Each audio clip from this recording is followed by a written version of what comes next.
Hey, what's up, y'all? It's your boy Quinton Day. Hey, I'm next up on the Evening Social Podcast. Come check us out. Tonight's episode is brought to you in part by Jegna Klub TV and Wilson's Pizza and Grill. This from my pops, California coastlines, living out my real mind. Now it's really showtime. Now it's how I draw a line from the fake to real. That's how it feels when you multi. But let's not forget all of the giants I want to stump down. Scared that their positions can't be taken with a new sound.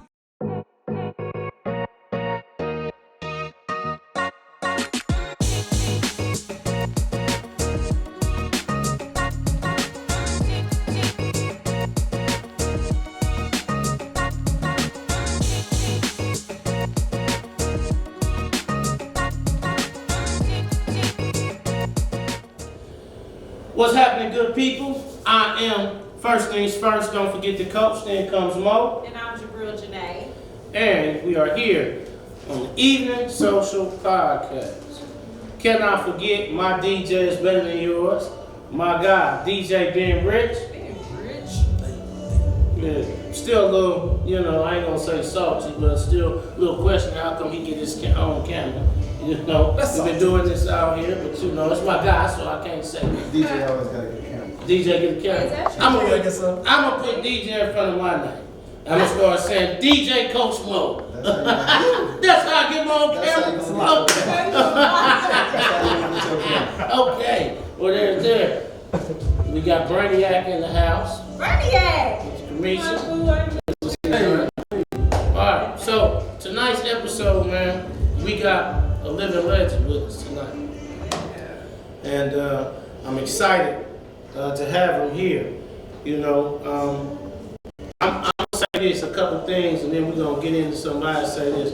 Tonight's guest is on my list of the top 50 greatest in KC. He's on that list of my list. He is, to me, man, and hear me and understand this. To me, he is one of the best left-hand basketball players I've ever seen in my life. And I've seen a lot of basketball players throughout my years. He is definitely one of the best, period, but especially left-hand. I think what he has accomplished and what he has done has set the mark for other youth in basketball. He's definitely that mark to where if you want to judge your game is, how it is, then you judge the accomplishments that you make this Mr. to where he is.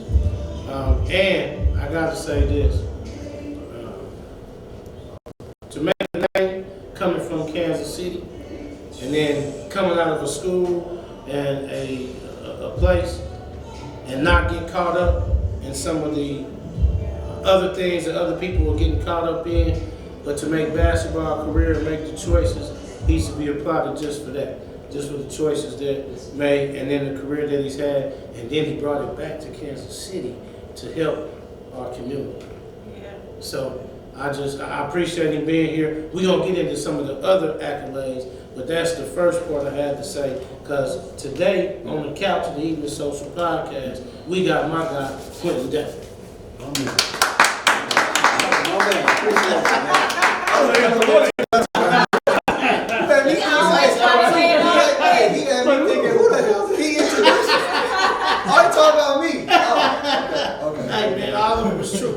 I appreciate it, man. Oh, that's true, man. I appreciate you having me, man. It's been a long time, man. We've been trying to set this up for the longest, man. So I'm grateful, man. I'm glad I'm here finally. Yeah, we're glad to have you. Glad to see you. So Q, tonight, she gonna say, boy, you say this all the time.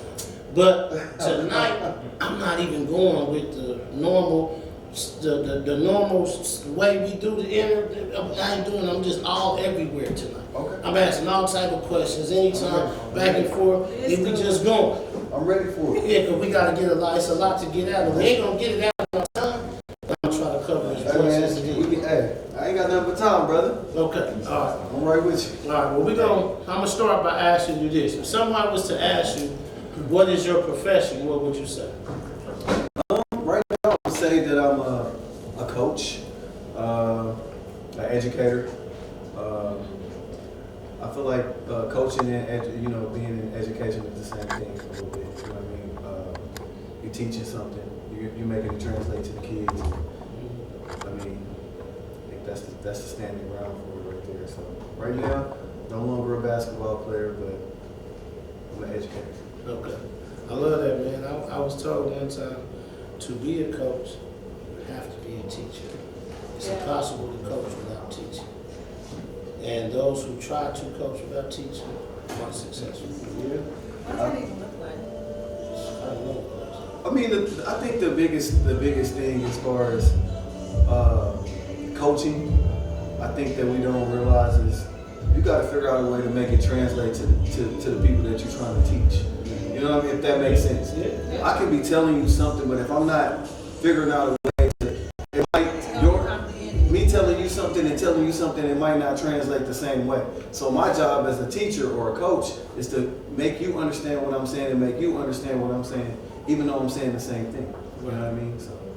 I see you said if you're not gonna teach the kids, and if your heart is not in it, if you're not dedicated to it, then you just Oh need to stop yeah. coaching. Like I'm big on that. I feel like if you're just there just to be there, then you're not really there.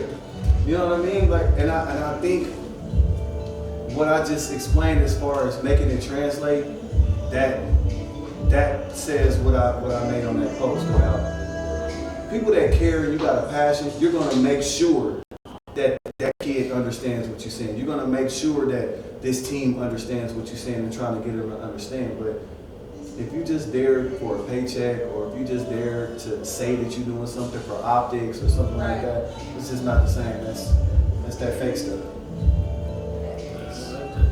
Hey, so now I'm gonna jump to something else, man. How in the world? I do not understand this. Now you tell me get this. How in the world you from KC? We won the Super Bowl. You come here with Cleveland Browns. What in the world is going on? I knew that was going to What in the world? Come on, man. Come on, man. A word on purpose. Obviously you did. So, I'm just saying. We just won the Super Bowl. You from KC, bro. It's down to the socks. I know that. I said what? How did you do this, man? We just won. Come on, Hey man. man, listen, I get that, and I love Kansas City. You know I do. I love it to my soul, to my core. Mm-hmm. But I got a favorite player, man, and it's Deshaun Watson, bro. So it is what it is. So why you didn't have a Just Watson chose something tomato. up? You got Cleveland or something Because up. that's what we play for. No, That's don't what you we like like. Watson So though? today get recorded to do it. And You do this, so when we talking about I do Kansas this, City, listen. all this, and you come in, That's crazy. you in violation right Because listen, now. You're in violation. People One that- demerit. Look, Violation, one demerit. look, Mark the it people that down. know me, I'm gonna ride with my team. If it's Kobe, I'm riding with it. Listen, I'm gonna tell you like I used to tell Ben. Hit the line, man. Hit the line, man. Down and back in 10. If you don't make it, you got another. Nah, man, hey, Deshaun Watson, man, that's Deshaun my Watson, dog. your favorite player. That's my dog. If he was on his way to the Chiefs, I was about to be. This would have been a Chiefs sweatshirt. But they chose Patty Mahomes. Good choice. Not a bad choice. Not a You got bad 2 balls already. Yeah. You moving it. Hey, you doing a good job. Okay. Well, all right. I had to get that out, man, because I'm trying to figure that out. I knew it was coming. Man.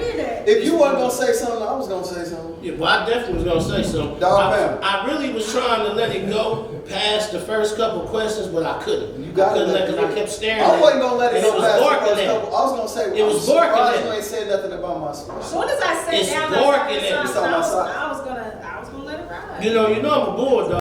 So the pound, I was Yeah, dog pound, baby. I'm a bulldog. Well, you still got a little bit of correlation with No. Bulldog is totally different than dog. Yeah, okay. They ain't sound like Boo. They ain't sound like That's no Boo. Shout out to my dog Boo. That's no He sound problem. like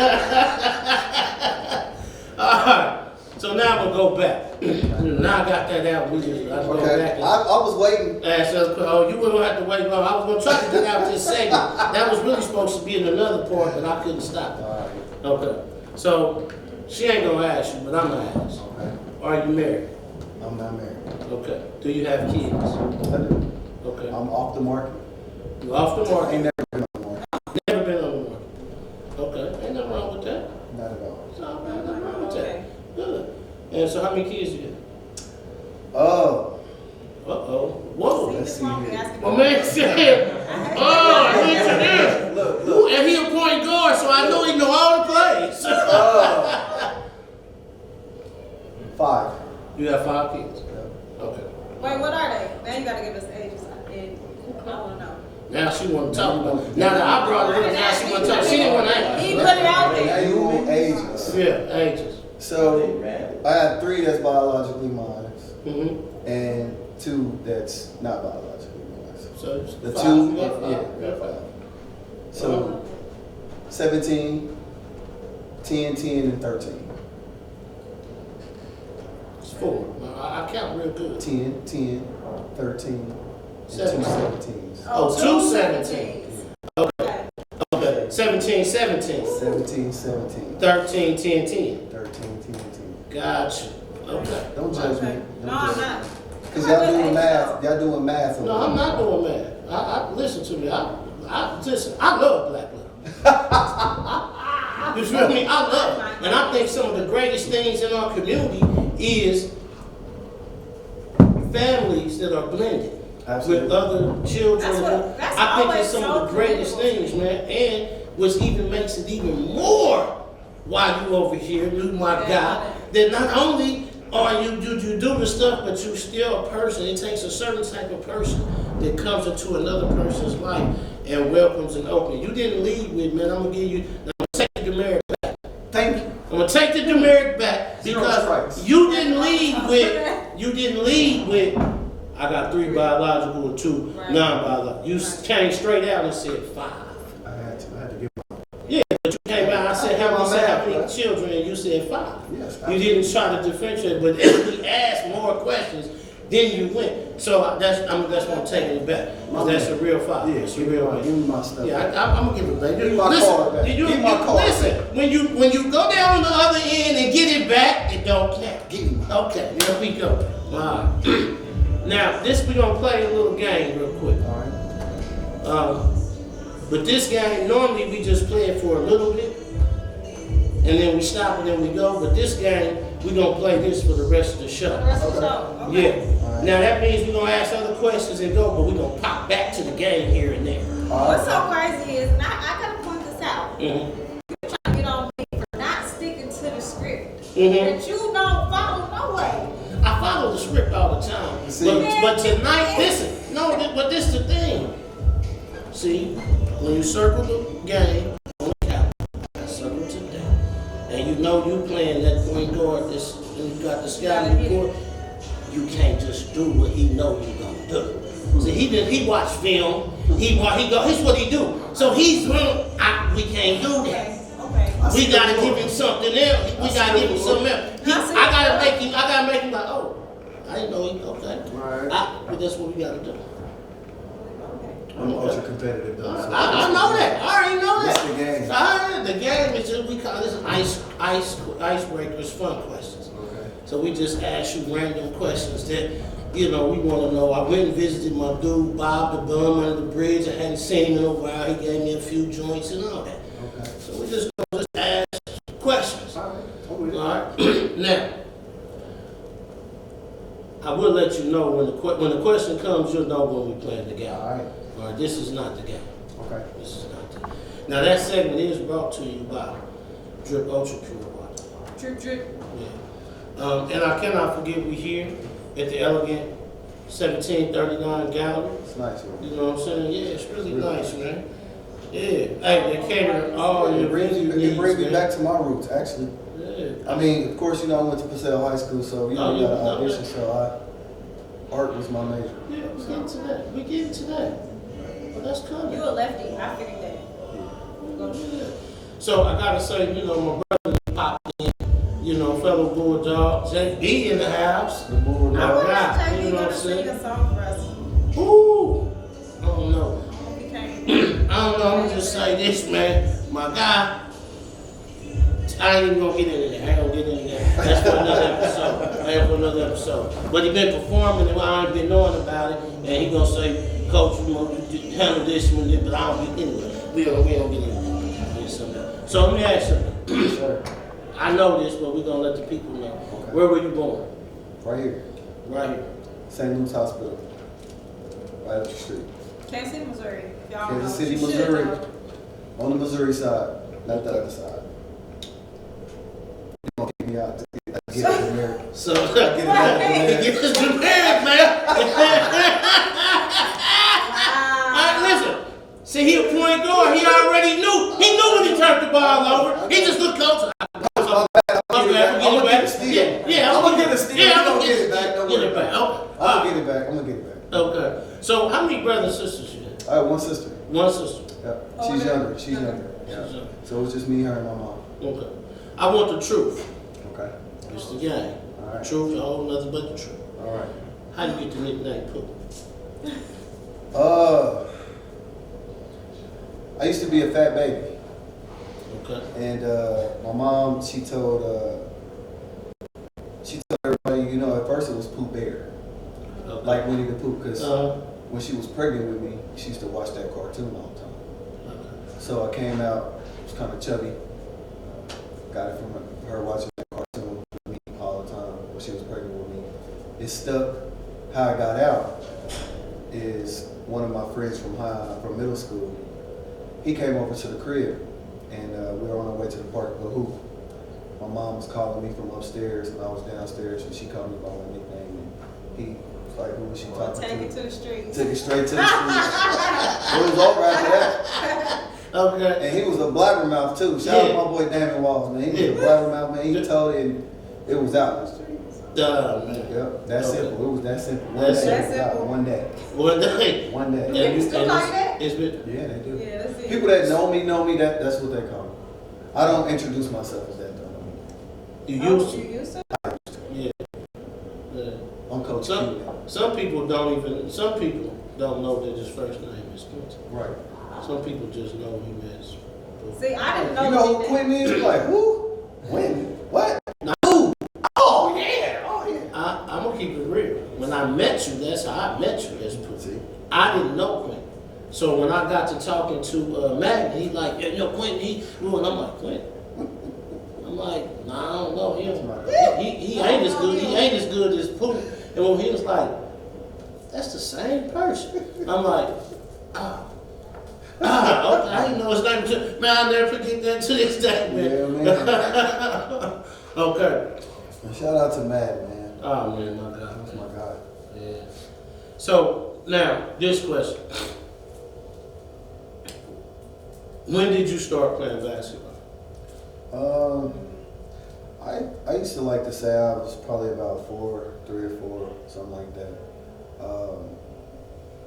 I've been playing since I can remember though. I really don't know exactly when, but I was really young. Okay. When did it become organized?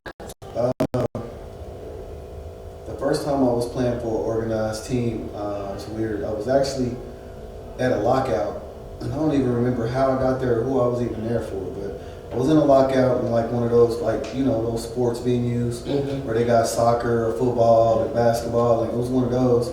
And one of the coaches that was there that was putting it on, Don Lee, shout out to Don Lee, that's my dog right there. Don Lee. If we want to say discover, I don't want to sound like I'm some big shot or nothing, but Yeah. he saw me playing and was like, you know, who the hell is that? You know, like, who is that kid? And I was on the football field at that point, you know, catching footballs, running, you know, speed. And then we went to the basketball court a little bit after that.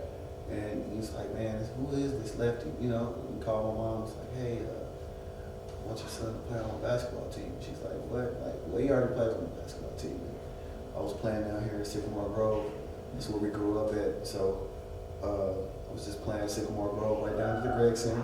Yeah. You know, just a little rec league, wasn't nothing, you know, major like that. You might have a game, might not. Might have a jersey, might not. You know what I mean? So wasn't nothing, you know what I'm saying? So this guy, you know, the All-Stars, we had uniforms, we had team fees to pay. Yeah. So it was real. Yeah. So, you know, that was the first time I started. So I was like 3rd grade. Oh, man, okay. That's the best ball. Yeah. It is. That's what That's it's weird. serious. That's weird because that's when, you know, Michael Jordan was, you know, still playing with Chicago, and all the kids wanted to wear number 23. And basically we had a long line of kids. You know, they said put your number, the number you want. You know, and Coach Ali was like, well, you gotta earn number 23. Whoever get 23, that mean they earned it.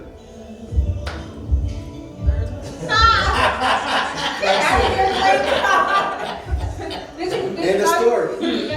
That's solidified that you were good. It was cold from then on out. I knew I got 23. Listen. That was my age. Childish. That's Beginning. That was the beginning right there. That was the beginning. Okay. So now I'm gonna ask you, who influenced you in basketball? Man, a lot of those. I don't got enough time on the couch. And I'm gonna ask you, who influenced you at A and B part? Okay. Who influenced you locally?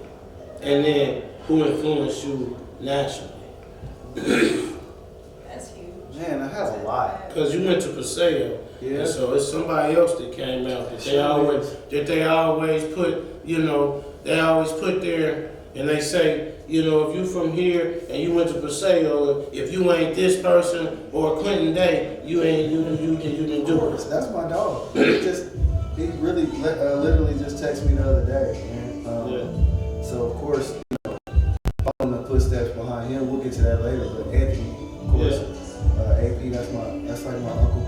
So him for sure. But I don't know if you know Jeff Harris. He was the one that was with me the most as far as like from my freshman year, well, probably 6th, 7th grade year, all the way up to I was a senior, growing up on 39th and Topping, so Brush Creek Community Center was the closest gym for me. And you know, he would make sure I was, you know, there and bring me home if I can get a ride home and showing me his fadeaway because Jeff was a hell of a shooter. Mike Watson lived in River Park, and that's where I lived at, so of course watching him play. But other than them, probably Kareem, man. Kareem was like my favorite player when I was, you know, coming watching. You know, my guy Steve Walls, man. I remember I was with Steve, and his dad was, we was driving, I can't remember where we were going, but he asked us, have we ever watched the Rush Brothers play? And I'm looking at him, he looking at me, I'm like, nah, I don't know who you talking about. And his dad was like, y'all never heard of the Rush Brothers? We're like, no. He made a U-turn, man. We went to Loeher High School and watched Deron and Kareem play. And from that moment, you know, I just took a liking to Kareem. It could have been because he was left-handed, but for me, it was more, he was just more smooth, you know what I mean? And that jump shot, you know what I'm saying? So that was my guy right there. So I wanted to go to Mizzou. He used to come pick me up, take me down to Missouri. We used to practice, play. I knew Quinn Snyder and all those guys. And that was it. But, I mean, there's so many more than that. Yeah. So if I don't mention you know they're mad. Yeah, that's a disclaimer out there. I just asked you, and we ain't got much time to talk about that. So now give me the national. Because you know, everybody that played ball had the people in their neighborhood with, but then you had the people you seen on TV, the people that you worked at, or may have played against. Of course, it was Michael Jordan, of course, at the beginning. I went from Michael Jordan, I went straight to Penny Hardaway. Okay. And then from Penny Hardaway, straight to Kobe. But the guy that I'd say that I really, really like studied the most because of our size was Allen Iverson. Mm-hmm. You know what I mean? You know, I'm more of that 6 foot frame, that scoring guard. You know what I mean? Mm-hmm. So it was more Iverson. But as far as my favorite player ever, and just studying the game, like as I was a pro, every game before my pregame ritual was to go sit up at the top of the arena and just watch Kobe Bryant highlights, man. Mm-hmm. If any of my players, my teammates, they'll tell you, like, where's Q at? Where's Q? Oh, he at the top of the arena. He watching Kobe highlights. Yeah. But Kobe, that's my guy. What was it about Kobe? Just, I mean, everything he did.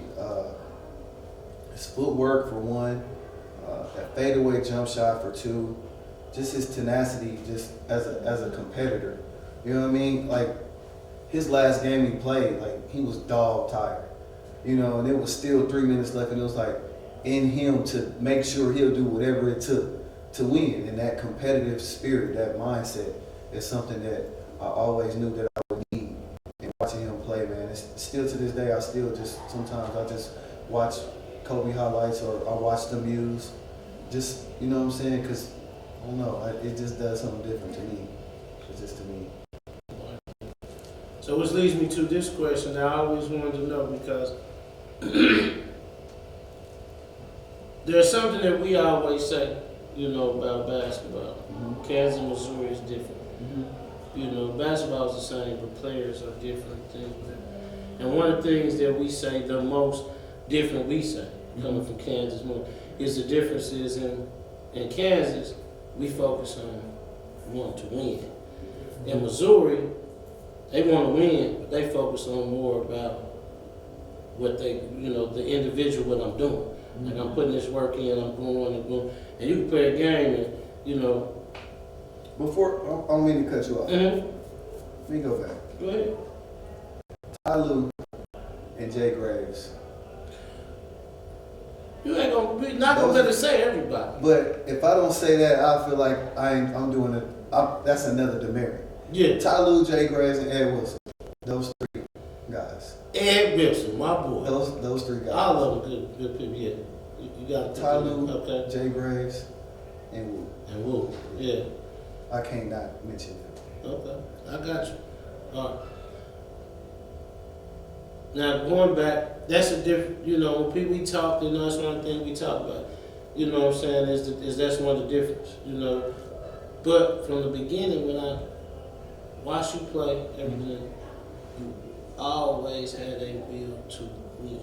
Mm-hmm. Like, it wasn't just about, I played many basketball games with many people, and I've seen more than not of times where Missouri cats say, you know, it wasn't about to win, they hit 40. But I had 30. I had 30, and I had, you know what I'm saying? But a lot of cats have be like, bro, we won.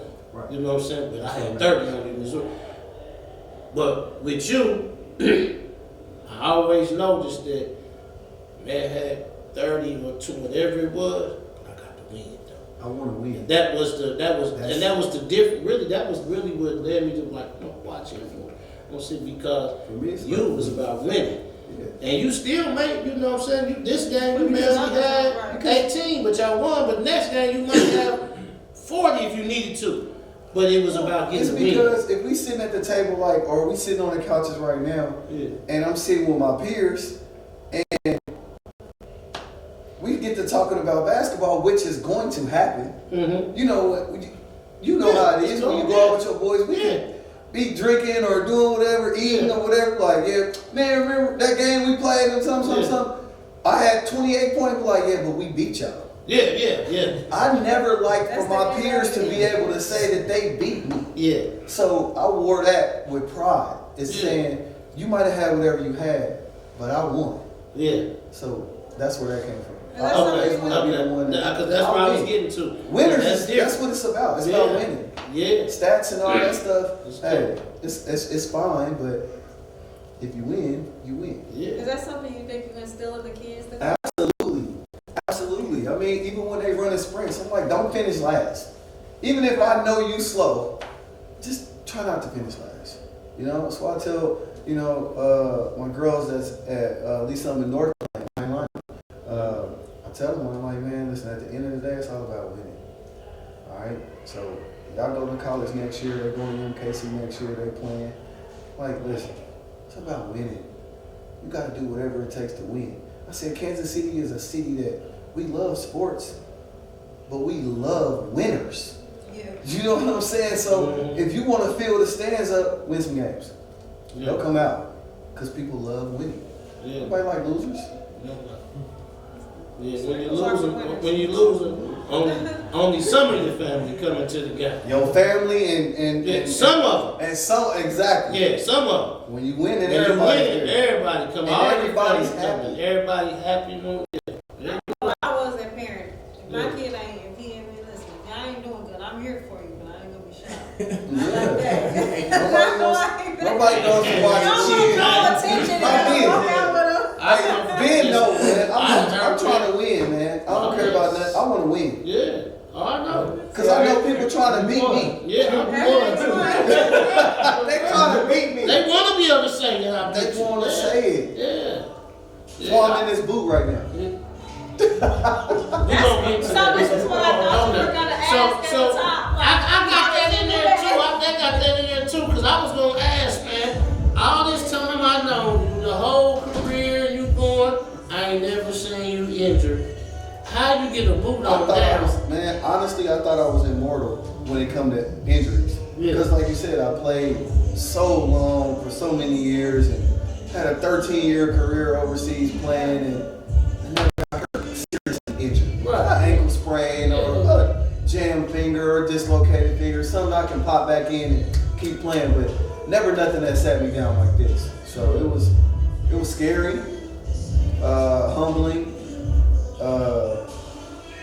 pissed me off, I'll tell you that. I bet you did. Yeah, it did, because I mean, like I said, I wasn't even there for that. It was a league that I was playing in. It was a good league for people like us that's trying to, just keep, Cardio. keep some cardio, get some cardio in. But we had an ambitious guy there that decided he wanted to try to block my shot and didn't block my shot, but he ended up landing on the back of my foot as I was landing at the same time. So he tore me in 2 places in my Achilles.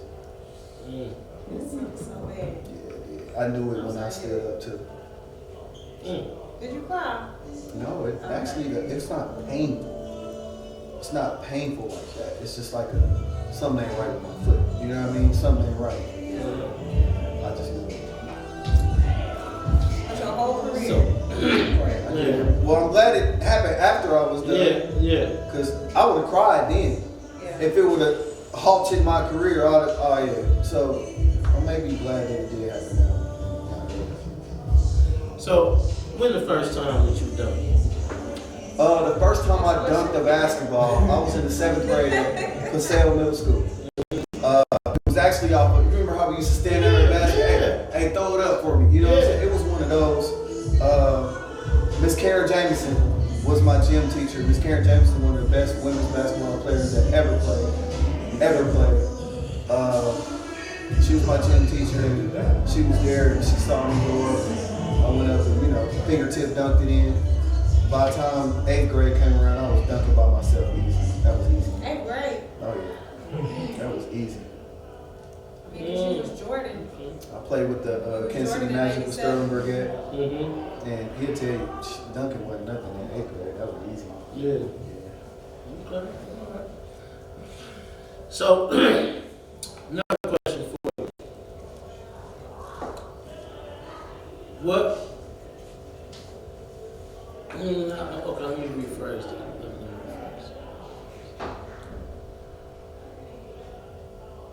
What kept you from falling into other things outside of sports? Because in the neighborhood that you live in, come up school, there is a lot of what can be distractions. Mm-hmm. And you got friends and people around you that make other choices. And so what kept you from making those choices or that route what you went to? Man, honestly, I guess I could say that the biggest part was my mom, dude. Like, she was just always making sure that she always taught me the things not to do if I wanted to do this. You know what I mean? Like, keeping myself focused on, what the end goal was. My dad, he was a hell of a player. Got a lot of, older guys that tell me that went to school with him and said that, oh man, your dad he was a stellar basketball player, really good track, really good at baseball. He could have did anything he wanted, but he dropped out of school as a junior in high school. You know what I mean? So it's like, I didn't want to end up like that. And I never pulled a dad card. You know what I'm saying? Like, I never pulled that card because it's kind of like, I really didn't, you know what I'm saying? I didn't really feel that. I didn't feel it. Like, oh, I ain't got my dad, so I never used that as an excuse. You know what I'm saying? Some people, emotions are different. Me, I didn't need that. You know what I'm saying? My mom made sure she brought that energy double time for that. You know what I'm saying? So it wasn't never doing this, my dad. Nah, I never felt that feeling like that. You know what I'm saying? But I mean, and again, also I fucking knew what I wanted to do. I knew I wanted to be a professional basketball player. So I ain't going over here. I'm running this. I'm going on this straight road. When did you know that though?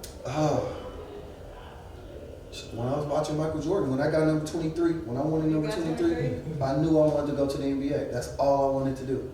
That's it. It wasn't nothing else. Wasn't nothing else. That was it.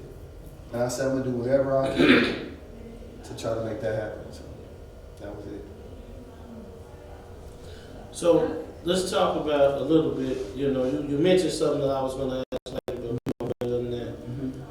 Let's talk a little bit about growing up. And I want to talk about this because we do also have in our community, in our audience, we have youth and different people who have different situations at home. Mm-hmm. And one of the things we love to do here is let our community understand that people in successful settings and that have been successful, they do come from sometimes have the same situations that others do, they just overcame. Oh, absolutely. Right.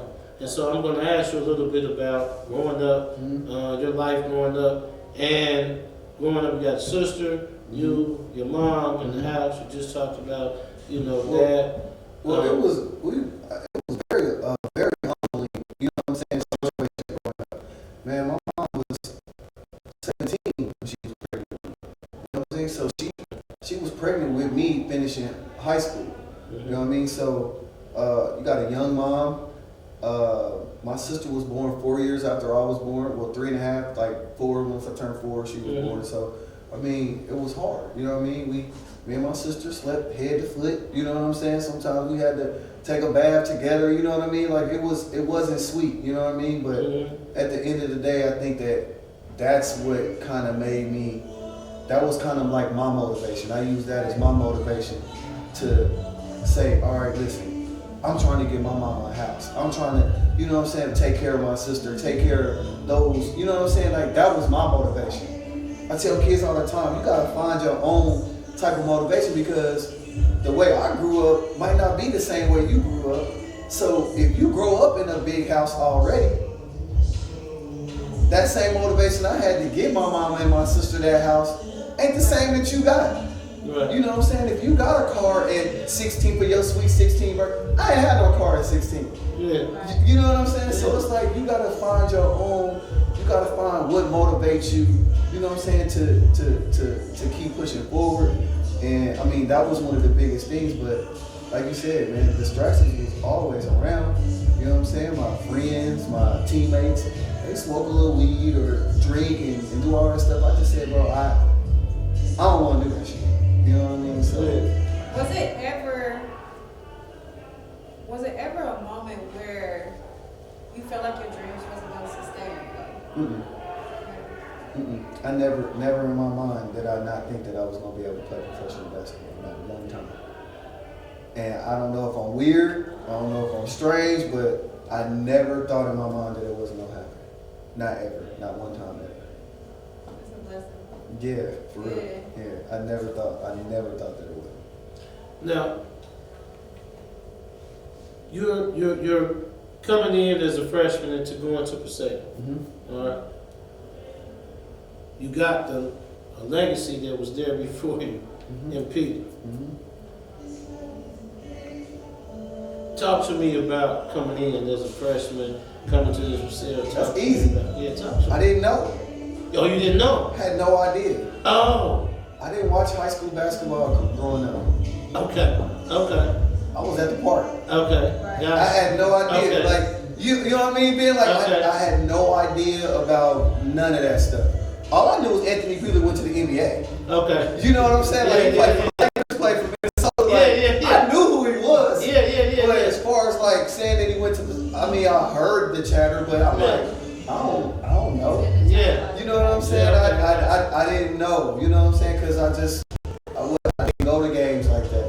You know what I'm saying? So once I got there, I had LeRon Don. Like, that was the guy that was there when I was there. You know what I'm saying? Because they shut down Manual, and then all those guys came up to Paseo. Right. So Big Ed and all those dudes, Henderson and all those guys came over there. Okay. And Stefan and all those dudes, yeah. Okay. All right. So as a freshman, 8th grade. 8th grade. What set it off was that year I was in middle school. Some schools closed. Our 8th grade class got to go to the high school building. It was a. So it was like a. through 12. Yeah, it was 8 through 12, Right. and it was an experiment. Okay. But it was a staff and student faculty game. If you was on the team, you couldn't play in it. Yeah. So I wasn't on the team. I was in 8th grade. Yeah. So I was able to play in front of the whole school. Yeah. Against those grown teachers. 8th grader, and Coach Thompson was like, "Oh hell no." He ain't going nowhere.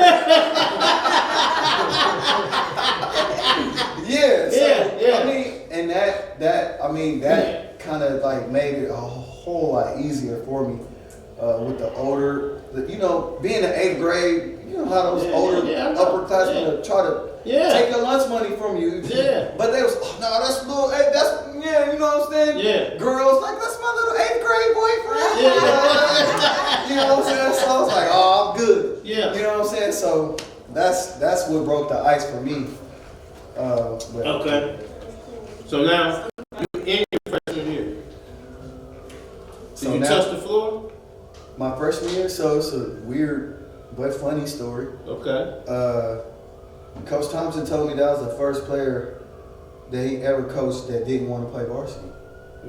Because my 8th grade year, I brought like 5 or 6 of my AAU teammates with me. So when we were freshmen, we came to Paseo all together. And we had the JV team so up, like, we go rally to each other.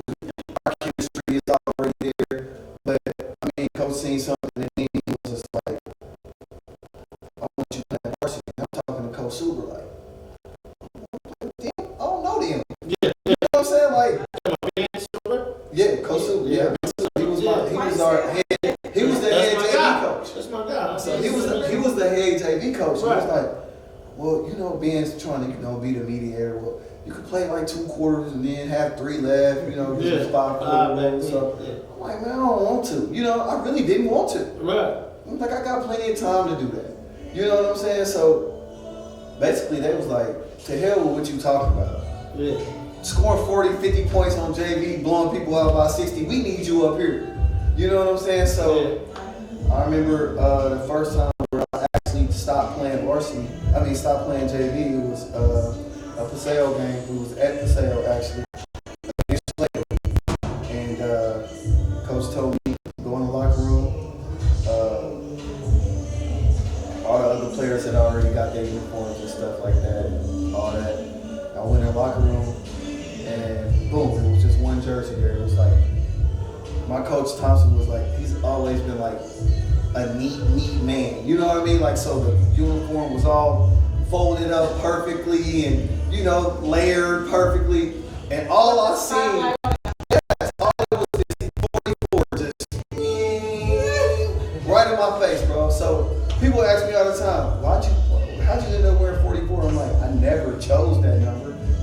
It was chosen for me. And come to find out, Anthony Peeler wore the same number. Okay, so I was going to ask you this, and that's why I asked you, like, going to, because I was like, I wanted to know, how did you get 44 Coach Thompson do that. with Peeler? Because okay. So now you get the story. Because I wondered, did you choose I that? had no idea. Back then, it was number 1 for me because Penny Hardaway, I wanted Yeah. Okay. So he chose 44. Okay. He chose. That's how you got there. 44. Yeah. Okay. That's how it happened, man.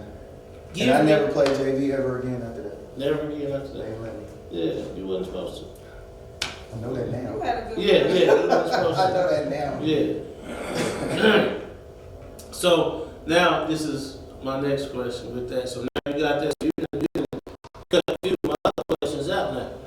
So, because if you didn't know that, then there wasn't no pressure for you to wear that or to live up to nothing because you didn't Quinton know. said he didn't have no So- pressure. Yeah, well, I mean, No pressure. he told us why. It wasn't like he was going and knew certain things. He just was going and playing. And so now this is the question. When did coach give you the green light? Because you had that, my boy. He's one of the people that you had that before. It was probably. For those who don't know what that is, that means you can do what you want to do, when you want to do it. My teammates will say, when you showed up. But probably after Christmas break, freshman year. After Christmas break? Because I started starting. Okay. I started starting after Christmas break, after we came back from break. And That's basically when you graduated. yeah, so it was. No, I got here in 8th grade. So it was. So that faculty game, that faculty game in the 8th When he grade. started playing varsity, like, Yeah. he had to green light. No, After it really Christmas. started in that faculty game. When he said you ain't going nowhere. And that was, I mean, to go back, that was a struggle for me. What was the struggle? Right. I had a lot of schools that wanted me to go there, to that school. Oh yeah, okay. But again, So staying there was a struggle. kind of. Okay. But it was more of my mom again. She's She's like, well, if you as good as all these people calling my phone, I don't even know how they got my phone number. They call my phone and you're as good as they're all saying, then they'll come and see you where you at. Cause I ain't trying to move, I ain't trying to do this, I ain't trying to do that. You gonna go to the same school you've been going to, it's in the area, boom, boom, boom, it's easy for me. You know what I'm saying? So Yeah. she was just like, if you that good, they'll come and see you where you at. And I've always remembered that, always. Right. okay. And that's what kind of happened. And then you- Gotcha. So now I'm gonna go back and ask another question. So where is it that if moms would have let you choose, where would you have chosen? If she said, "Well, you can go wherever you want to. Where you want to go, son?" It was 3 schools. Okay. It was Pembroke Hill, Uh-huh. it was Center, Uh-huh. and O'Hare. Okay. Nope, not O'Hare, Granby. Granby. So you would have went to one of those. Okay. All right. Now, Pembroke Hill or Center. yeah, probably. I was gonna say I knew Pembroke. Coach Fritz. then. Don't do it. Yeah. We'll talk about it later. Okay. All right. Man, don't say nothing about that. Now, since you stand there, Mm-hmm. is that the reason why all your friends came? I kind of persuade them. Yeah. Yeah, because I had teammates that lived in the Center District, the Central District, area, not district, area. Mm-hmm. We was kind of all over. So, I mean, I did a hell of a recruiting job to get them to come, together. Let's all go together and let's keep this party rolling. I'm glad I did that though, because it was so easy to do it like that. Yeah. Yeah. So now tell me, how much did that pay off for you in the language? I think it paid off for all of us, man. Uh-huh. Like, it wasn't just one good player at this school or one. Yeah. You had to have, like back then in the IL, if you didn't have 3 or 4 players that could ball, you was gonna get your ass whooped. Yeah. It's not like it is now. You know what I mean? It was hard. It was Yeah. tough in the IL back then. It was a lot of ballers. Like you got Central they had their team. Northeast was good. Westport was good. Van Horn, Southeast, like everybody. Yeah. You could get knocked off if you ain't on your game. Right. Any league night. You know what I mean? Right. So it was good that we all came When together. you say it's not like it is now, what you mean? Well, I said I was gonna touch.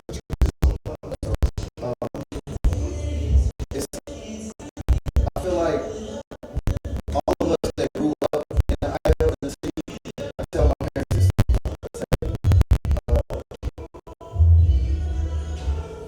we remember how we grew up. and how rough it was, and, you know, what it was like at school.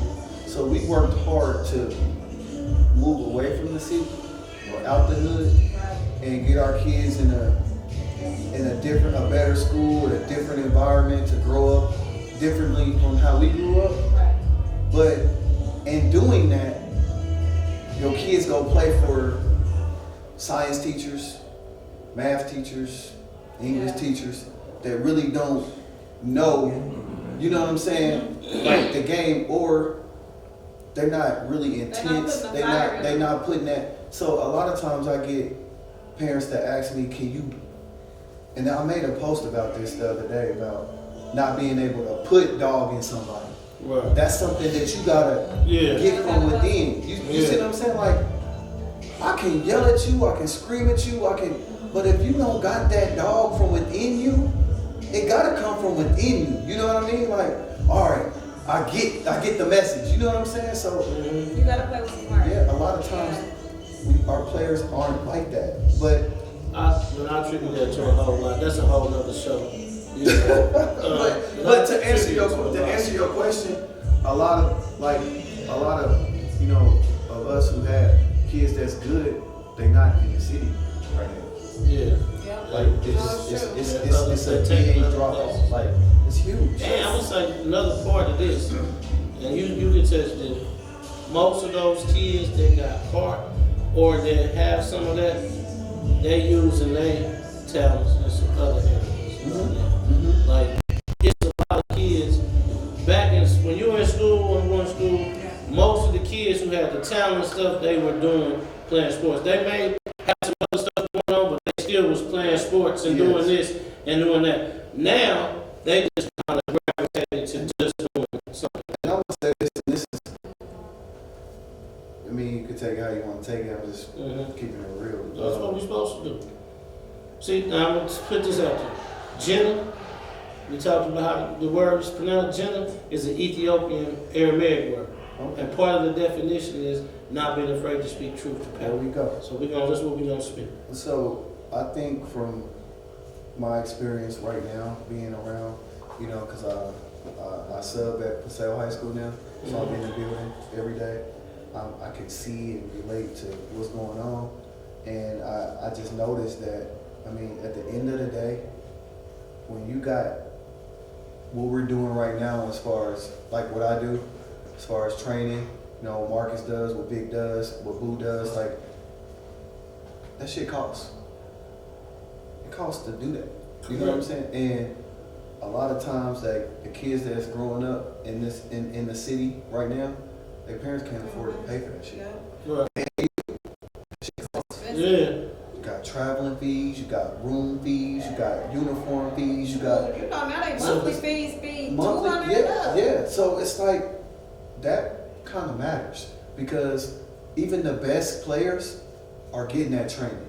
You see what I'm saying? And they're going and they're going and going and going. So if you can't afford to go, all that's doing is separating. You see what I'm saying? It's making it. Way to go. Yeah, or transportation. So it's like those are the biggest two things. It's financial and transportation. Those two things is killing us right now in the city. Yeah. I think that's the biggest. That's the biggest because you got kids, man, that want to do it, that will love to do it, will love to be there. And you got good players, but they not getting it 3-4 times a week from, you know, ex-players that play professional basketball. Either they got to watch it on TV, or if it's too cold outside, they can't do it. It's not a lot of gyms where you got free space to get in there. You know what I'm saying? So it's just, I think that's the biggest thing right now that's really like separating, like schools like Staley and Truman and Lee Summit West, Lee Summit, like, man, they play city schools, they'll kill them.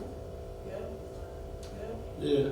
How do we get people together to bridge the gap? I have a great idea. I mean, but we'll work on it. But I have a great idea. But it's gonna take a village though. Absolutely. It's gonna take a village. So. In my mind, that's all I'm asking. Yeah, it's gonna take a village to get it done, but it's right here and it's just waiting to just pop. But it's gonna take a village. Come on, He sound like he about to be. What's coming? Now, I gotta ask this. You riding, you know, with Reem, you're going down to MU, you know Schneider, all of this. How did you get to USC, man? Man, when I tell you, it was a hell of a experience as far as like recruitment went for me, because nobody in my family ever been recruited like that. You know, we didn't know what the hell was going on. For me, I thought everybody just want me. You know, everybody's waiting on me to make my decision. The MU thing though, man, I thought it was going. Came down to, you know, time for commitments and sign-ins and stuff like that. Man, they gave my scholarship away. Spencer Lord. I mean, there's reasons to that, but they gave it away. And that kind of like... That made you feel... No, I didn't know what to feel. I was just like, what the fuck? Like, I've been down here playing with Jimmy McKinney. We supposed to be backcourt, you know what I'm saying? Ricky and, you know, Reem and, you know, Clarence, everybody, man. Doc, all those guys, man. I'm down here all the time, you know, and it just shocked me because I'm like, what the hell am I going to do? Oh, shoot. Now I got to dig in these tubs, you know, and then as that's going on, some of the other schools that I was interested in, people started taking the scholarships, you know, signing. I mean, if I was the recruit that they wanted, I was just, you know, putting them on the back burner because I always wanted to just go to Mizzou. Right. So I didn't know that they recruited me, Tommy, Bobby, Steve, you know, all of us. I thought they just want me, you know what I'm saying? Yeah. So these kids is signing, and I'm like, damn, that's off the table. That's off the table. That's off the table. So I'm like, oh, shit, what am I gonna do? Like, what school am I gonna go to? You know, it was still plenty to choose from, but it was just like, I still want to go to the, you know what I'm saying, go somewhere where I feel comfortable going. And Coach Bibby came down and came to the field house and watched me play. And once I went out to California, we talked, and he's super cool, man. That's a great guy, man. Coach Bibby, man. I love that dude, man. He kept it real. Didn't play around, didn't joke around. It was 100 with him, and I felt comfortable. My mom felt comfortable with it, you know, my grandma. And I mean, the weather didn't help. Didn't hurt the situation. Right. Being in LA didn't hurt. Yeah. You know what I mean? So, I mean, it was January when I took my official visit, but it was 90 degrees. So something in my mind said, Mom, I'm coming here. You know what I mean? So that's how I ended up choosing USC over like Colorado and Iowa State and some more like Big 12 schools. Okay. Yeah. So give me an experience from USC. Give me one of them first good. One of the first ones, one of the first experiences that I had, I was like, oh shit. It's different. You know, it was my visit night. Some of the older guys, you know, they took me to this place. I don't even know if they got the name, if it's that name anymore, but I'll never forget it. Gotham Hall. Gotham Hall it's a nice, you know, like it was a club, but it was, you know, upscale, you know what I mean? And it was 50 Cent song just came out. It's your birthday. Up in the what's the name of the club? It's your birthday. Yeah, go shorty. And the section we were sitting in, the girl off Baby Boy, not Taraji P. Henson, but the other girl that worked with him. It was her birthday, and she was sitting on the end of the couch that we were sitting on. I said, oh my God, that's the girl off of Baby Boy. That's the girl off Baby Boy. And they're like, hey, the girl, she had the cornrows. Yeah, the girl that Taraji didn't like. Yeah, I know what you're and she was sitting right there. And I'm like, oh snap. You know what I mean? Like, dang. It's like real movie stars right out here. And at that time, she was a movie star. Baby Boy, I mean, I ain't never seen her in nothing else, but you know what I'm saying. But that was the first, like, that night, it was like, boom. Yeah, and then I got to meet some NBA players on my visit, like Mateen Cleaves, C-Web. They were playing. They were playing against the Clippers that night, so they were all in a hotel, and some of the coaches in school with them. So This is life changing. yeah, it was crazy. I went into their hotel room and got fat wads of money on it. I'm like, damn, you don't even play. You ain't getting no You don't even play, bro. You don't even. I'm like, damn, you don't even play. But that was good. Okay. All right, like that. So now let's talk. We gotta be winding down. Let's talk about.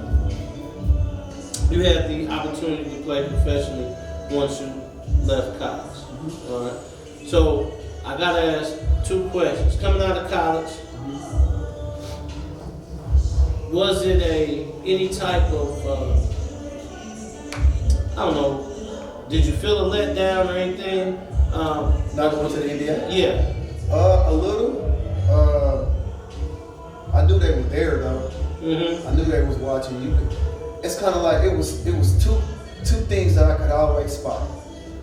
In a 15,000, 7,000, 3,000, however many people's in the stands, I'm always gonna be able to find my mama, and I'm always gonna be able to find one of them NBA scouts. I know where they sitting at. I know, you know what I mean. Yeah. So I knew they were there, but I feel like if our team had just a little bit more success, then maybe I'd have got my, you know what I'm saying, I got an actual shot. Mm-hmm. But workouts and stuff like that, I mean, I did good in them, but it was more of a who you know type of thing. Man, they'll take a player that Jim Boeheim was coaching, or Coach K, or you know what I'm saying, somebody like that, Roy Williams or something like that. That's a funny story too, but But we got that KU, that was. We need to do the after dark so we can get all the stories right. Yeah, that KU, that was. Come on, give it to us. I mean, they came up to Paseo. Yeah. In my coach's room and laid out laid out everything for me. I was just like, I'm a Mizzou guy. Yeah. See where that got me. Yeah. You could have been a Jegna. You could have came over. Come on over. They got him wearing his Cleveland Brown sweater. They don't know better. So, where'd you go first? Out of college, where'd you go first to play? Oh man, the first place I'll never forget. I was in Hungary. Oh, you went to Hungary? Okay. Yeah. You've been all over. I've been everywhere. Oh, yeah. Been everywhere. I went to Hungary first, and you got to remember when I went, that was 2007, so it was good. Yeah. Nobody really spoke English because I wasn't in Budapest. I was like 2 hours, 3 hours away from here. I was like in a small town in Hungary, and I remember the first thing the funniest thing that I ever did there, as far as like a culture shock thing, was I ordered a pizza. And I ordered a pepperoni pizza. And when they brought my pizza out to me, it had these long ass peppers, like all scattered all over. Like big, like jalapeno like peppers. And I'm looking like, I know this shit ain't for me. And he's like, no, pepperoni. Pepperoni, I'm like, nah, bro. Pepperoni, bro. This ain't pepperoni, bro. Like, and every team has one player on it that watches American movies, listens to American music, you know what I'm saying, wanna be from America. Yeah. You know what I'm saying? And he came over there and he was like, Q, what's up, bro? Speak English. What's it was broken, but it's English. Yeah. It's like basically like what's going on? What's the problem? I'm like, man, I wanted a pepperoni pizza, bro. I don't know what this is. He was like, this is pepperoni. I'm like, nah, man. I'm like, with the meat, bro. Like, you know what I'm saying? Like, he was like, oh. And then the chef, he's like, salami. Salami pizza. So I'm like, yeah, I want salami pizza. Why he come back just fresh, like raw pieces of salami on my pizza? I'm like, no, bro. Cook it. This ain't it. So I learned early on, if I was gonna order a pepperoni pizza, I need to call it salami picante. That's how they cook. It's cooked. Salami picante. Salami picante. Was it difficult? Was it a difficult choice for you to make a decision to play overseas? Hell no. It wasn't. Okay. When I didn't get drafted, I said, book me. I'm going to go play for some cash. I know that. I'm trying to go make some money. Yeah. You know what I'm saying? So I always knew I had that in my back pocket, whether I went to the league or not. You know what I mean? So, I mean, I kept trying to get in there for like a year or two. And after that, I was like, man, thank you. That's just one of the things that I didn't get to check off my box. Now, Oh yeah. where you go next? Like, I'm trying to get I went to from, because I'm trying to lead up to Switzerland, man. Oh, okay. So I went from Hungary. In January, I was averaging about 30 a game. It was just too easy. And the thing about playing overseas basketball, man, a lot of players, you know what I'm saying, you have them here and you talk about it, they'll tell you, man, like, it's tough because if you lose one of the main sponsors, shit, you can't get paid. And so I remember I was on my way back in January and they told us that we lost one of our main sponsors. And I didn't know what to do. I'm like, what? It's like, well, we're going to give you your next check. You know what I'm saying? Boom, we got enough to give you your check. And then I called my agent, of course, and he was like, well, that's perfect because I had an agent from Turkey that was seeing your videos and they want you to come to Turkey. So coming from Hungary to Turkey, oh man, that's like going from 8th grade ball to varsity. Just boom.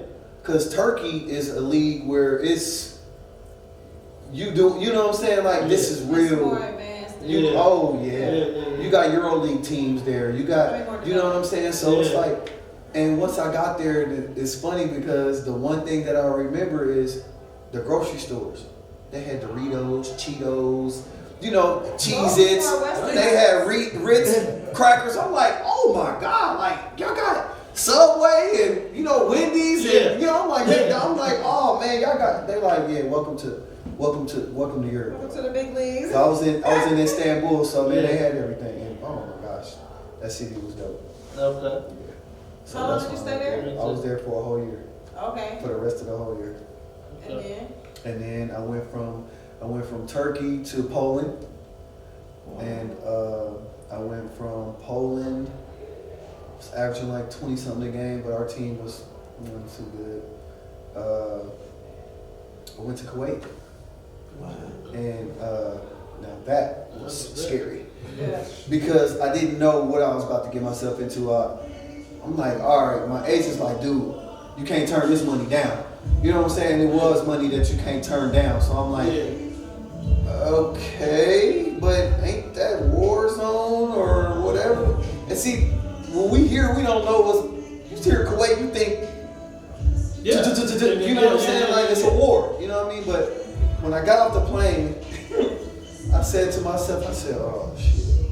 I said, do I love basketball this much? Because it was just everybody dressed up, you know, and I'm like, oh man. But once I got out that airport and seen they had everything we had, but it was better, I don't know where else Lovely. That's my favorite place ever. Really? Kuwait. Yes. The malls. That's what I said. What's so lovely about it? Bro, it was just like being here, but the malls was better, and it just ain't no grass. Okay. Because it's too hot. It's right there on the coastline. It was beautiful. And everything stayed open late. They had every restaurant you could think of. They had restaurants we didn't have here. Like Benihana's, you know what I'm saying? Stuff like that. So Hard Rock Cafe. Yeah, it was really nice.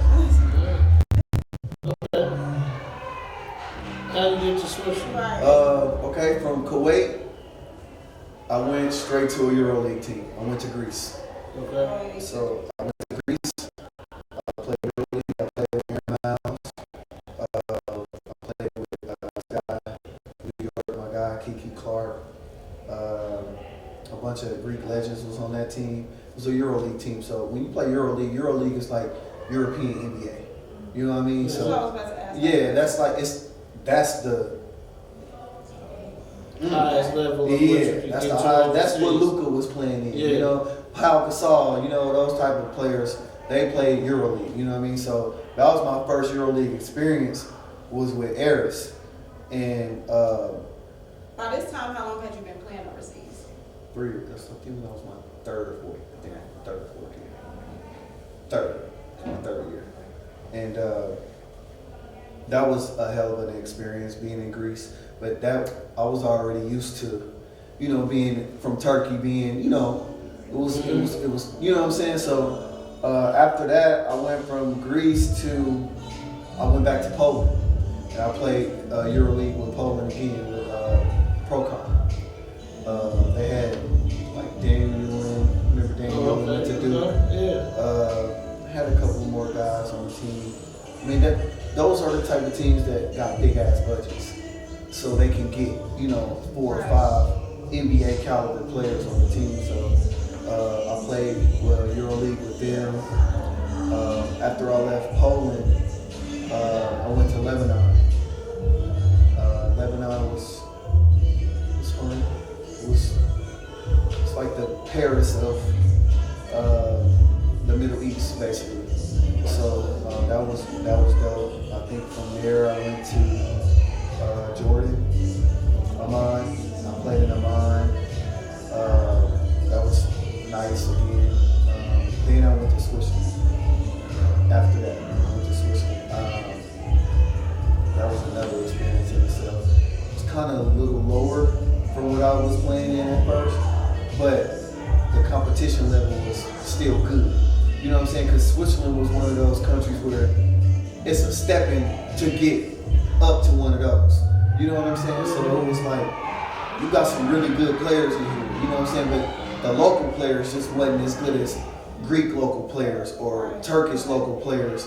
You see what I'm saying? Because you could get a Luka out of Slovakia or something like that. You know what I'm saying? So it just, that was the difference, was the local players. Okay. So that was the difference, yeah. You was breaking your records in Switzerland, though, right? Yeah. I had. That's what I'm trying to get there. You can talk about that. This is the place where you can talk a little bit deeper. It was, man, for me, that was when I was probably like the most comfortable. You know what I mean? Like, it was just, it was routine, man. Yeah. It's like, once you hit that prime, those 4 or 5 prime years, when you know you got practice, you know your body is just used to everything. It was just boom, boom, boom. It was just easy, man, at that point for me. The game slowed down. You know, when I was playing EuroLeague and stuff, I was still, you know, and that they taught me, hey, you got to slow it down. Boom, you got to learn how to read the pick and roll actions. You know what I'm saying? Stuff that I didn't really know yet. And I mean, once you learn that pro game, man, it just gets so much easier. You know what I mean? And that's when those Switzerland years is when I was just, and my jump shot was just at, you know, it was at the peak of its, you know what I'm saying? So it was just, How long were you in Switzerland? I played Switzerland for like 3 years, 1 team, 2 years. You know, I was talking about under records.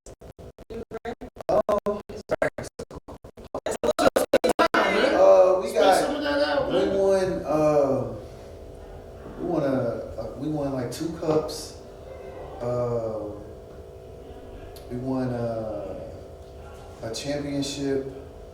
I broke like, I don't know, like some 3-point records, steal records, some single points, you know what I'm saying, single game scoring points, you know what I'm saying, stuff like that. So if I go back to this that one season, it's like, that's my town. New Schulte, that's my town. Okay. So, when did the pool stop? Probably then. Yeah. when I went 2 days overseas. started. They didn't know that. They didn't know me by that, and I Okay. wasn't telling people that my name was Pooh at Right. that point. Like Q.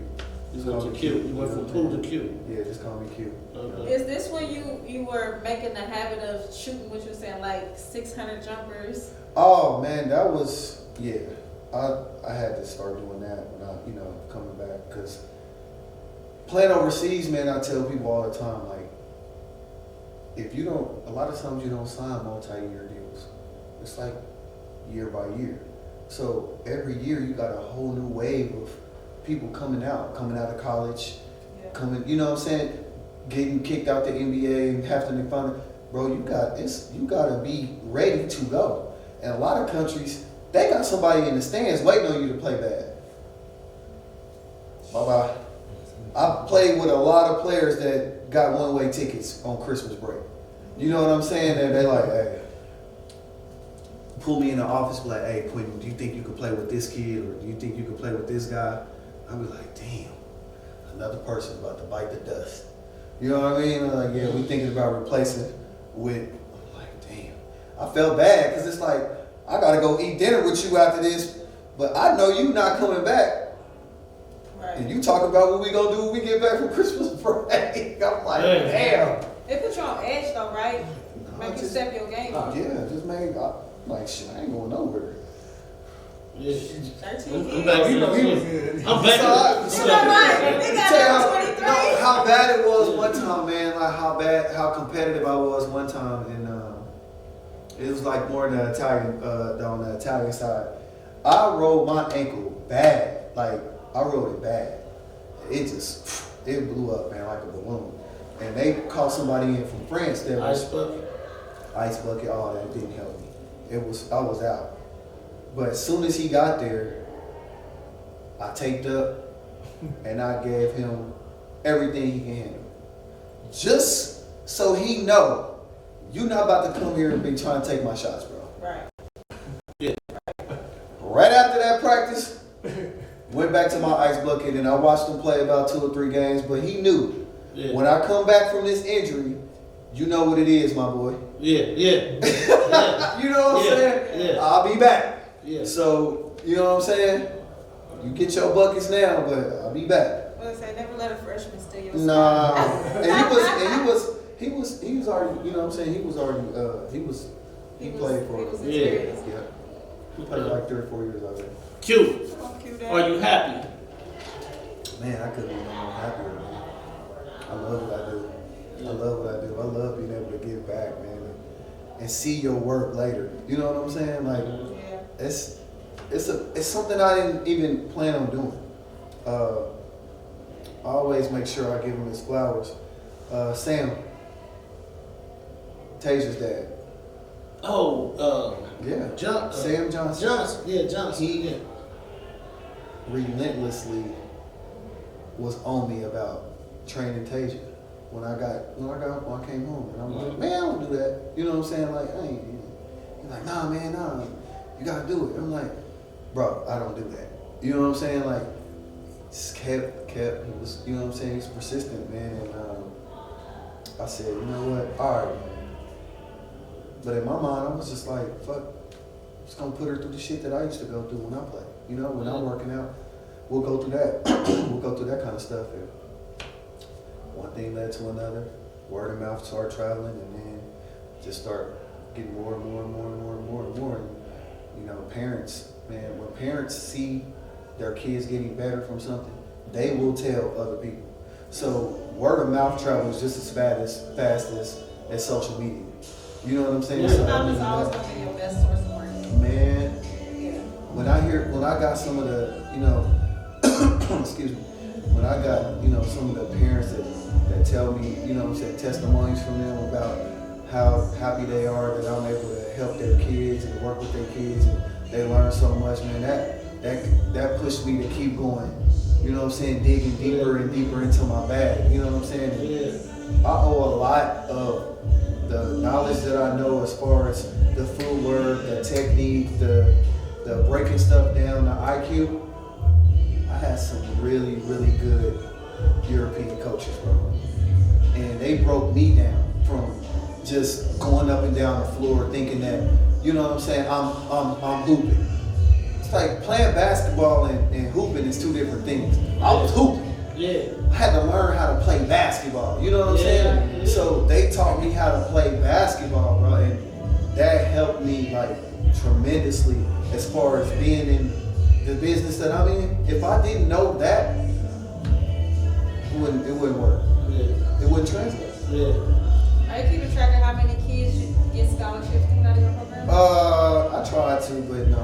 No? You lost count. I lost count. It's plenty. Yeah, it's plenty, and that was my goal. I said that, man. I'm like, shit, I can't promise you this, fuck, I can get you back, but I try to get you some free education so your mom won't have to pay for it, because I know what it was like for me. If I would have had to pay for college, I probably would have went. So I was just grateful enough and blessed enough to be able to put a basketball in a basket. Well, my mom didn't have to pay for it, and shit, my sister was the same way. She was a good basketball player herself, and my mom didn't have to pay no college tuition at all. Except, you know, Mom, I need some money. That was enough right there, wasn't it? Mom, I need some money. Again? Yeah, again. Especially when I was in California. Mom, I need some money. Did you buy your mama a house? Of course. she got that one in, because I was going to ask that. Yeah. We gonna ask, did you ever I made sure I took care of my mom and my sister Now, first and foremost. What year was that of overseas? That Kuwait year. Kuwait year. Kuwait was it? Kuwait year, baby. Because he said you can't turn this money down. All right, I like it. Mm-hmm. So what I want you to do now is I want you to tell everybody, man, you know, what your training company is called, what you call it, how they can reach you, you know, in case they want to know. Better by Day. Better by Day. You can reach me Instagram. It's _Better by Day _. Also, I'm on Facebook under my regular name. Twitter, my Twitter name is... Don't put poo in there, it's Quinton. at Quinton Day 44 on Twitter. I mean, just inbox me, you know what I'm saying? Yeah. Send me a message, whatever. And I also coach AAU girls with Della Lamb. Okay. I seen that. Yeah, so... They good too. Yes, we were pretty good Yeah, this yeah. past summer. So that was actually my first year, like having like my own, like, you know, Tony. Shout out to Tony for giving me the reins to be like, all right, this is your team. You make them go as you go. You know what I mean? So it was an awesome experience, man, and I loved it. And we all the girls are going, all 9 of them. Going to college this year, coming up year, so yeah. Congratulations. All Clap that up. So this show is not only about telling the stories of our people in our community and thriving profession, like you, but this show is also about what we call giving oxygen. And oxygen, some people say give flowers, you know, we don't knock that. But we give oxygen. And oxygen is a way for us to big up you, but as we say, breathe life into what you're doing. And know that you got people behind you that's pushing you, saying, man, keep doing it. We love what you're doing. You are appreciated, and continue to do it. I appreciate it. If you're here with me, man, join me in giving oxygen to Quinton. I appreciate it. Now, Q, I'm going to tell you this, man. You can't be the first. Okay. But you can't be the first. You can't be the first man Okay. that we bring back and give our Oxygen University diploma to. So we have our first period, the first lady, Harrington, that's going to come back and be the first recognized with. See what we got in there. You see what he got on there. I'm gonna make sure I'm wearing that. I'm wearing that on my next. I don't know if You you know what I'm know. saying? But My next visit. we that's do what we do want you to come back, man. As soon as we got a few legal things we gotta get finished up No problem. and get stuff printed out. But we definitely want you to come back, man. Be our first recipient Oxford University diploma. Well, you know I like doing things in twos. Two, you like it too? Okay. You know where I'm going with that, right? Go ahead. The back to back. The back to back. Look, some of my fans, not fans, but followers, listeners, they'll probably know what I mean by that. The Dorina Award. Yeah, I know what you're talking about. I was trying to play it off, but I do. I'm just shooting it, man. But hey, listen to me. That's part of the accomplishments, man. And we love that, man. Cause I don't know. Maybe I didn't do a lot of research on that. I don't know too many people that won back to back. It's not a lot. It's only a couple. Yeah, me, Marcus, Gerard. Mm-hmm. That might be the only three. Well, No, that's the three I know of. Now that's why I said I didn't do a lot of research. I don't know any. it's a recent back to back. It's a female. You talking about female? Yeah, from St. Thomas Aquinas. Mm-hmm. Yeah, she won back to Oh, back. really? Like Okay. last year and the year before last. Wow. She won. Okay. Well, I It's did a new one to the So we got to add a fourth one. Okay. All right. So now I gotta ask you to do something for me. Okay. I want you to give me. Well, don't give me. Mm-hmm. Well, give to our audience. Mhm. Give to our audience, man. Coach Q's key to success. Coach Q's key to success, and I'm talking about now. I'm not just talking about basketball because I'm a huge believer in basketball teaches you how to be successful in life. It does.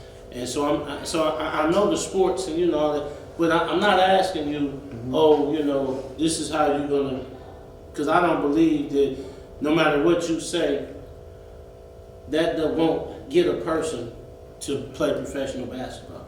You have to put in some work. You have to have some skill. You got to have other variables.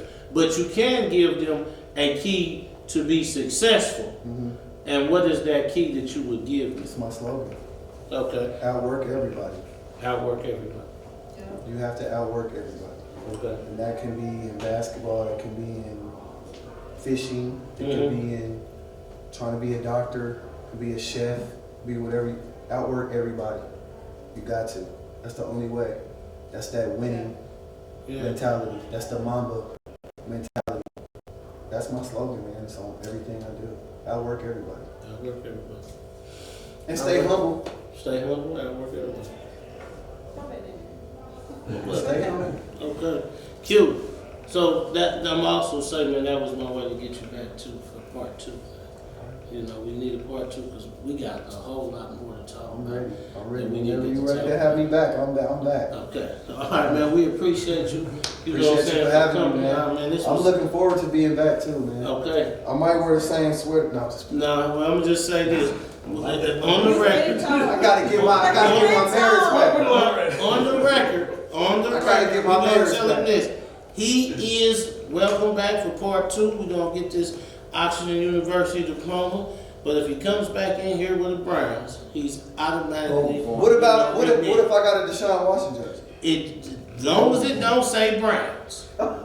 It's gonna say that. Cleveland, as long as it don't say that. You know what I'm saying? I thought you was a part of the dog pound, man. I'm a bulldog. That's totally different. I told you that. Julius, let him know, man. Bulldog and dog pound is 2 different things. That ain't even the same type of dog. At all. Hell no. That's what I'm saying. It's a mutt. Hey, shout out to Imani Bennett, the best girls basketball player in Kansas City right now. Okay. Come on, Imani. All right, Imani. Yeah. It's on record. T Money got it on record. I'm just putting this out here. Lonnie, shout out to Lonnie too. Cause she the real bulldog. Lonnie's a bulldog, man. Hey, so before we get out of here, one thing I gotta do is I gotta make sure that I recognize all our partnerships. First of all, this episode here is brought to you in part by Wilson's Pizza and Grill. It's also brought to you by Henderson Entertainment, taking KC artists to the worldwide platform. Also by New Wall Street, an investment education community. And then also by Klub TV out on Roku now. Then our brand partnerships. We had Brainiac 91. Oh, she was in the building. She was in the building tonight with Brainiac 91. Comfort with a little bit of style. Get into it. Yeah. And then my guys at Truth Apparel. You know, JB, did you check this out, man? They got this new Oxford University joint. I ain't got one, man. No, I got one, man. This is the only reason why this was new. I had to come out the vault like everybody two got. prototypes. Two prototypes. And one in my side. And one of your side. I have to work on that because somebody else said they were supposed to have a prototype. So if I had got you one, I'd have really been. Jackets and blazers. She already getting all that shit up. Okay, you right, JB. You right. Cardigans. Cardigans, all that shit getting there. So we got Brainiac 91. Then from there, man, we cannot forget SLEK Vodka. Yes. You know what I'm saying? Smoothest distilled chocolate vodka that you ever Have you taste. tried it? You will today. I will today. Konfidence 71. My guy Brandocious. Brandocious. We also can't forget Drip Ultra Pure Water. We can't forget SweetE's Teaz. SweetE's Teaz. We cannot forget Heartland 180. Can't forget that. Definitely got to come back because I got to get all this. Yeah, man. You got SweetE's Teaz. SweetE's I You Teaz. need all of The it. chocolate vodka, I gotta get all this. You gotta get out of there, so we gotta get you back. I cannot forget as well Wavy by PLG. Can't forget that. And then, you know, we here at 1739 Gallery, the home of the Evening Social Podcast. All You know. local artists. And my DJ's better than yours. Ben! DJ Ben Rich. Oh, shout out to Ishmael, man. Oh. Playing for the Phoenix Oh, Suns. yeah. Congratulations on the new contract, young boy. Yeah. That's little brother right there. Yeah. I'm gonna be out there to catch you. I'm gonna be out there, I promise you. I love that. Congratulations. So, once again, man, please join us and give another round of oxygen to Quinton, man. We appreciate you. Appreciate all you, right? man. Thank you for coming. So, I am Coach Mo. I'm your Here she go. Here she go. She always do this. Entrepreneurship and Alijah. And together, we are Culture culture. keepers. All right. We love you. We appreciate you. And we thank you for being here with us. You could have been anywhere else, but you came here with us. Appreciate that, man. All right. Q, once again, my guy, man. This was just been lovely. Appreciate I'll be it. back. Okay. We coming. We gotta have you back.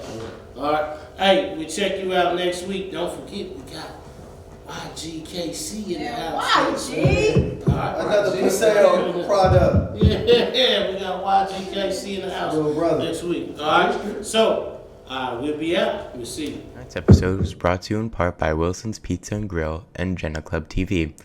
Our Facebook Live broadcast was brought to you in part by New Wall Street.